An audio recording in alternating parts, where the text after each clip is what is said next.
Um, let's see. What do you like over since your time away from the camera, what what directors and what films have really made an impact on you as a viewer of the horror genre?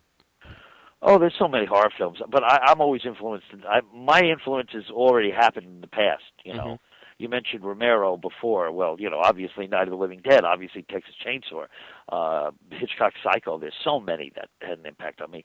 But the average B movie also had an impact on me. I used to go all the time. So sometimes just you sit through a real stinker for that one moment of blood or that one surprise that grabs you. And I remember all those too. So I love it. I don't go see movies now though because they all seem to be the same thing. I'm not Mhm. surprised by them. You Yeah. know, they all and I don't like CGI gore effects. I'm thinking, oh, I don't like that at all. So I'm not surprised by them anymore. They seem to be the same old thing. So I stopped going a long time ago. You Mhm. know, so very little affects me now. Very little influences me, I should say, because I don't say anything. Mhm. I like Martyrs. I love that one. Yeah. Yeah, yeah, and I like a lot of the early Takashi Miike things that he did. But no, and I like Stuart Gordon's Stuck. I thought that was great. Mhm. But there's not a whole hell of a lot that that I go see. Yeah. Um, let's see. You had if I remember this correctly, it's been a while since I've seen Brain Damage, but didn't you have who was it that does the voice? That was Zachary, Zachary, that's it. who Yeah. also plays the weatherman in Frankenhooker. Oh, really? Yeah, huh? Oh, okay. Yeah, that was. I thought he got gypped because he never appeared in Brain Damage, so I asked him to do the cameo of the weatherman, and he did the weatherman as Zachary. Mhm. In his old school makeup and the same outfit he would wear on TV. Yeah. It didn't make any sense, but nothing else in Frankenhooker made sense. So what's the difference? Yeah.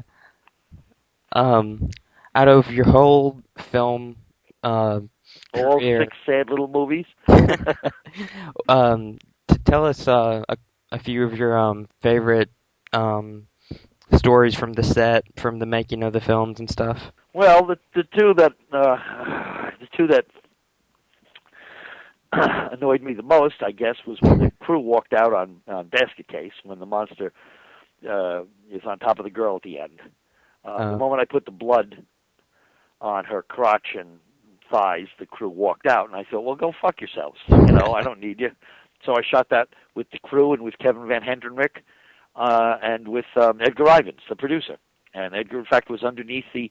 He climbed underneath the bed, and he was working. He made Bilal Humper with a pole. Then I had the same problem on Brain Damage, where the crew walked out when we did where the girl, Elma goes in her mouth and pulls out her brain. Yeah, I know. Visually, it was a dirty joke. Visually, it's supposed to look like a blowjob, but folks, it wasn't a blowjob. Okay, it wasn't. It's just a dirty joke, but people were offended with that, so they like I'm going to not film it because the crew's offended. Like, come on, what do you think? What do you think? yeah. So goodbye, go fuck yourself, and I did that. Um, no one walked out on Basket Case 2 or 3, although I should have walked out on 3. And for Bad Biology, I didn't have anybody walk out because we didn't give them the scripts. I learned a long time ago now. Okay, fine. The less they know, the less problems I have. So we did not give the crew the scripts of the movie, Mhm. nor the actors. The two leads had copies of their sides. I also let them. I said to them, if you want copies of the whole film, I will give to you because you're the lead. But they said, no, no, no. Let's do it this way. They liked the idea of not knowing what the other character's story was. Yeah. So the crew didn't walk out, although there was a lot of semi-heart attacks the day when 2 weeks into the shoot, Gabe Bartalo showed up with that monster penis, and he strapped it onto Anthony Sneed, and eyeballs bulged and jaws dropped, and I thought we were going to have a real crisis on our hands. But fortunately, it was like, okay, let's get going. Let's get going. We got to do the shot, and that kind of confused everything. So okay. Yeah. Plus we set the place on fire, but that's a long story. Um, do you still keep in contact with Kevin today? Oh yeah, well, unfortunately, I do. I email him and I occasionally speak to him on the phone. But Kevin doesn't live in New York anymore. He lives up in Woodstock, New York. He Mhm. doesn't live in Manhattan anymore. He lives up in Woodstock, and in fact, he has a.